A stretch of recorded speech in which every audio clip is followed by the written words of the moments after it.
Para saudara, dalam minggu ini saya sangat senang. Karena apa? Dalam bacaan pertama kita diajak untuk melihat seorang nabi besar, Nabi Elia, Bapa Karmel, yang melukiskan pribadi yang luar biasa. Karena saya tertarik pada nabi ini karena memang, dan ini saya berbangga sebagai Karmelit, karena sebagai ordo Karmel tidak hanya dalam perjanjian baru, Bunda Maria, Yesus, tapi juga ada kaitannya dengan perjanjian lama. Nabi Elia adalah nabi yang dibicarakan oleh Yesus dan Elisa juga dalam khotbah Yesus. Dalam penampakan di Gunung Tabor bersama Musa, Elia tampil dalam kemuliaan bersama Yesus dan Musa, dan sangat mengagumkan. Dia naik ke surga seperti moksa dalam tradisi orang Hindu, dan dia adalah salah satu dari dalam perjanjian lama selain Henok yang naik ke surga ya, dengan kereta berapi. Pasti orang yang mengalami naik ke surga, ya, apakah itu benar atau tidak, tapi jelas ini merupakan suatu orang yang sangat suci, orang yang sangat saleh. Ya. Saudara, begitu memukau saya sehingga saya membuat litani Nabi Elia dan Elisa yang dalam minggu ini saya doakan terus-menerus. Sebagai anak Karmel, sebagai tokoh yang menjadi bapak inspirator para Karmelit, jujur saya terpesona dengan orang ini, dengan nabi ini, yang menggabungkan atau bukan menggabung, menjadi jembatan antara perjanjian lama dan perjanjian baru. Seorang kampung dari Tisbi Gilead tiba-tiba dipanggil Tuhan begitu saja dan bicara kepada Raja Ahab dan Yezebel. 3,5 tahun akan ada paceklik, pagebluk tanpa hujan. Ya, kering. Suatu warning, suatu ancaman, dan itu terjadi. Dia bayangkan seorang kampung, katakanlah dari jauh gitu kan, dipanggil Tuhan dan mengatakan kepada raja tanpa takut. Dan sebelum mendapat tugas yang lebih besar, 3,5 tahun dia tinggal di Sungai Kerit, bergaul akrab dengan Tuhan. Saya merenung, luar biasa. Kenapa? Bergaul akrab dengan Tuhan di mana tidak ada kitab suci yang harus dibaca mungkin. Dalam keheningan, dalam kesunyian di Sungai Kerit itu, mendengarkan suara Tuhan. Bagaimana dia bisa menangkap suara Tuhan yang tidak terlalu jelas bagi dia? Bagi saya tidak terlalu jelas. Bagaimana dia bisa mencoba merenungkan? Saya mencoba merenungkan bagian ini, bagian di mana tinggal di Sungai Kerit. Saya menduga bahwa dia masuk ke dalam batin yang terdalam, mendengarkan suara hatinya, mendengarkan apa yang ada dalam hatinya, dan dia yakin bahwa suara Tuhan itu yang dimunculkan dari batinnya, di mana kita manusia mendapatkan suatu roh Allah yang luar biasa. Kita dengarkan ya, untuk masuk ke dalam, untuk masuk ke dalam software kita, tidak hanya dalam hardware kita, masuk dunia batin, mendengarkan dalam keheningan dan kesunyian 3,5 tahun. Pasti ada ketakutan, kegelisahan, kecemasan, benar atau tidak. Ketika dia harus membedakan discernment antara baik dan tidak baik. Suara hati. Ya. Tapi juga mendengarkan dosa-dosanya juga. Lalu apa yang dia dengarkan? Pasti ya, suatu perjuangan yang tidak mudah. Ya. Dan saya mengira hal ini juga suatu tantangan kita di zaman ini. Kenapa saya katakan tantangan di zaman ini? Orang karena begitu fluentnya, begitu melimpahnya informasi, tantangan dari luar, dengan melihat, dengan apa saja yang begitu glamor di sekitar kita, dengan mata kita yang begitu luar biasa, tercekam, terpesona dalam dunia, sehingga orang lupa untuk masuk ke dalam. Sehingga orang mudah diombang-ambingkan oleh berbagai macam pengaruh, oleh berbagai macam daya tarik, terpesonaan. Ya, maka saya ingat ketika Yesus digoda di dalam Matius bab 4 itu. Yesus digoda, ya, dikatakan, lihatlah itu, batu itu harus menjadi roti kalau engkau menyembah aku. Yesus mengatakan, lihat semua kota itu luar biasa, dan asalkan kamu menyembah aku, aku berikan kepadamu. Jadi juga di atas atas bubungan bait Allah. Jadi kata mata-mata, dengan matamu, ya, dari matamu akan banyak godaan-godaan. Luar biasa. Dan Yesus mengatakan, segala sesuatu, dan iblis mengatakan, segala sesuatu akan kuberikan kepadamu. Kesenangan, kenikmatan, daya tarik manusia, daya tarik mata panca indera kita diberikan kepadamu. Sensualitas, pornografi, ya, daya tarik makan dan seterusnya itu akan kuberikan. Tetapi itu tidak akan mendapatkan kebahagiaan. Ya, kesenangan-kesenangan itu akan menimbulkan kekecewaan-kekecewaan dalam hidup kita. Tak akan selesai. Tapi Yesus mengatakan, kalau kita menyembah Tuhan, kalau kita menyembah Tuhan, kita bersyukur kepada Tuhan, kita menjadikan Yesus pegangan hidup kita, dengan masuk ke dalam, menemukan Yesus ke dalam batin kita. Saudara, Elia dibentuk oleh Tuhan. Ya. Setelah 3,5 tahun, apa yang dilakukan? Pergilah janda miskin. Bukan kepada orang Israel yang telah menduakan Tuhan dengan Baal-Baal. Ya. Karena pada zaman Ahab itu adalah apa? Zaman kemakmuran, zaman keenakan. Dan Baal dianggap sebagai dewa kemakmuran. Dan itu juga terjadi pada saat sekarang. Jadi kemakmuran, kehebatan, daya tarik, daya pesona dunia menjadi hedonisme, konsumerisme. Ya, ya, itulah. Lalu kita lihat di situ, maka apa yang terjadi? Orang menjadi menyembah sesuatu yang bukan Allah. Apalagi ditambahkan oleh Yezebel dengan dewa Baal-Baal, dengan imam-imam, dengan membuat korban-korban persembahan, bait-bait Allah untuk dewa-dewa itu. Lalu Tuhan mengirim Elia untuk mengatakan itu. 3,5 tahun kalian akan mengalami kemiskinan, akan mengalami musim kering yang luar biasa.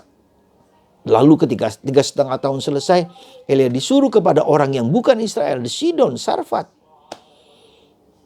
untuk membuktikan bahwa dia daya pengalamannya dengan Allah itu menciptakan, membuat mujizat-mujizat itu. Berikan kepadaku roti. Dan orang yang tidak kita kenal, dia tidak kenal sama sekali, orang jana Sarfat siapa kenal. Tapi dia percaya kepada nabi ini. Yang nggak dikenal sama sekali, berikan. Lalu ketika dia berikan, gandum dan minyak nggak akan habis. Dan banyak mujizat-mujizat lagi. Ada 8 mujizat yang dilakukan oleh Elia, ya, menunjukkan itu. Lalu dia tampil kembali kepada Ahab dan Yezebel.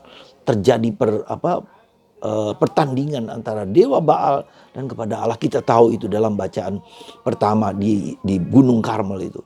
450 nabi palsu yang seolah-olah memberikan kebahagiaan, kedamaian, bohong semua. Disembelih oleh Elia. Kehebatan, keberanian, puncak keberanian. Tapi Elia adalah sangat manusiawi. Sangat manusiawi. Ketika Yezebel mengancam Elia untuk dibunuh, Elia takut tunggang langgang. Ia lari ke Berseba. Jauh dari Gunung Karmel, lari ke Berseba, jauh. Di sana dia frustrasi, kecewa, marah. Karena orang tidak bertobat juga dengan kenyataan seperti itu. Lari, tidur, frustrasi dia. Saudara, kita berada di puncak seringkali. Tapi kita juga bisa jatuh sebagai manusia. Gagal, kecewa. Elia tipe orang yang terbawa arus. Hanya aku seorang diri. Ya, dan menarik sekali mengapa Elia selalu mengatakan seorang diri. Tuhan bisa memakai, pada umumnya satu orang dipakai Tuhan untuk mengubah dunia. Coba Elia, Elisa, Yohanes Pemandi, Nehemia, Daniel, Yusuf, seorang dipakai Tuhan. Umumnya Yesus sendiri, ya. Jadi kalau Tuhan memakai Anda secara pribadi untuk mengubah dunia, untuk mengubah situasi, terjadilah. Maka aku seorang diri, pengalaman seorang diri itu satu saat baik, tapi sisi lain hanya aku, single fighter. Anda ingat Telemakus, Anda pernah dengar nama itu? Telemakus dipanggil Tuhan untuk pergi ke Roma ketika ada gladiator. Anda tahu gladiator ketika para tentara Romawi dulu untuk saling berperang, saling membunuh dengan binatang-binatang, lalu orang itu dimakan binatang dan seterusnya dengan singa dan segala macam. Telemakus datang ke Amfiteatrum, datang ke sana dan mengatakan, hentikan ini, hentikan perbuatan yang tidak benar ini. Ya, ketika dia datang sendirian dipanggil Tuhan, dia katakan tidak bisa ada lagi gladiator, manusia dikorbankan dengan binatang-binatang, singa segala macam dimakan segala macam. Dia teriak dalam nama Yesus, jangan lakukan itu, dalam nama Yesus jangan lakukan itu. Dan apa yang terjadi? Orang marah di sekitar di Amfiteatrum, di lapangan itu dibunuhlah. Ya, dibunuhlah si Telemakus. Tetapi sejak itulah gladiator dihentikan. Orang berkorban, seorang berkorban. Anda dipanggil Tuhan sendiri berjuang dalam jatuh dan bangun. Aku seorang diri. Meskipun dia mengorbankan hidupnya. Telemakus mengorbankan hidupnya. Tidak lagi ya, gladiator. Orang dikorbankan, dibunuh begitu saja. Dan Elia kemudian apa yang terjadi? Tapi Tuhan sayang kepada Elia. Dikasih makan, malaikat datang kasih makan, tidur lagi kasih makan. Frustrasi, kalau orang frustrasi depresi apa? Ya tidur. Malaikat mengatakan menghibur, ada konsolasi. Di saat-saat titik zero itu ada konsolasi, datang dikasih makan. Ayo makan Elia, perjalananmu. Ya. Lalu dia harus berjalan menuju ke Gunung Horeb, ke Gunung Sinai. Kenapa ke Gunung Sinai, ke Gunung Horeb? Karena disitulah the source, sumber dari iman Yahudi. Dia diajak untuk merenungkan kembali kepada pengalaman. Lalu dia berjalan dari Beersheba menuju ke Gunung Sinai. Jauh. Di situ perjalanan 40 hari 40 malam dia berjalan, merenung, dia tinggal lagi dalam keheningan dan kesunyian, merenung, merefleksikan perjalanan hidupnya di sana. Dia bermalam, meditasi, merenung di gua di sana. Lalu Tuhan mengatakan, Elia tampillah keluar. Wow, luar biasa, seperti sebuah pewahyuan yang luar biasa ditulis. Bagaimana ini bisa ditulis sih?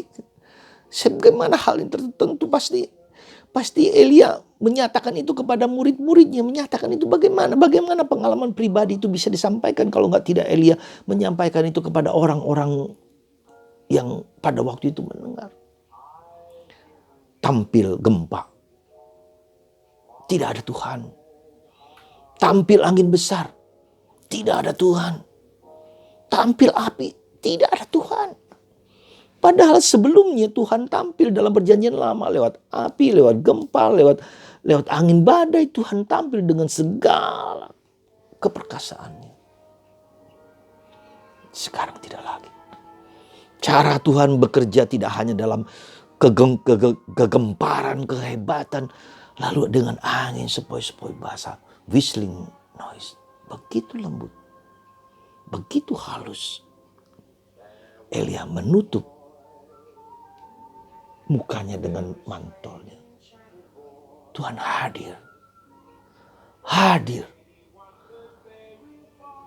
Dan Tuhan bertanya, apa kerjamu di sini, Elia? Aku bekerja segiat-giatnya bagi Tuhan semesta Allah, Tuhan yang hidup. Wah, luar biasa. 3 kali Tuhan bertanya 3 kali, menunjukkan suatu pertanyaan yang penting, mendasar, dan diulang-ulang menyatakan cinta. Seperti kita ingat ketika Yesus bertanya kepada Petrus, apakah engkau mencintai aku? Tuhan, engkau tahu aku mencintaimu. Wow. Lalu setelah menjawab itu, aku bekerja segiat-giatnya. Terus pertanyaan yang sama, aku bekerja segiat-giatnya. Moto ini adalah moto para Karmelit. Zelo selatus sum pro domino deo exercitum. Terus, aku bekerja segiat-giatnya bagi Tuhan Allah yang hidup. Pergi, pulang kembali. Dirikan 2 raja itu kembalikan menjadi raja. Pilihlah penerusmu Elisa. Saudara, seperti kita lihat pengalaman para rasul bersama Yesus. Siapa? Yakobus, Yohanes, dan Petrus di atas gunung. Melihat kemuliaan Allah. Di atas gunung, mereka melihat kemuliaan Allah yang luar biasa. Lalu persiapan mereka menuju penderitaan Yesus. Pengalaman akan Allah.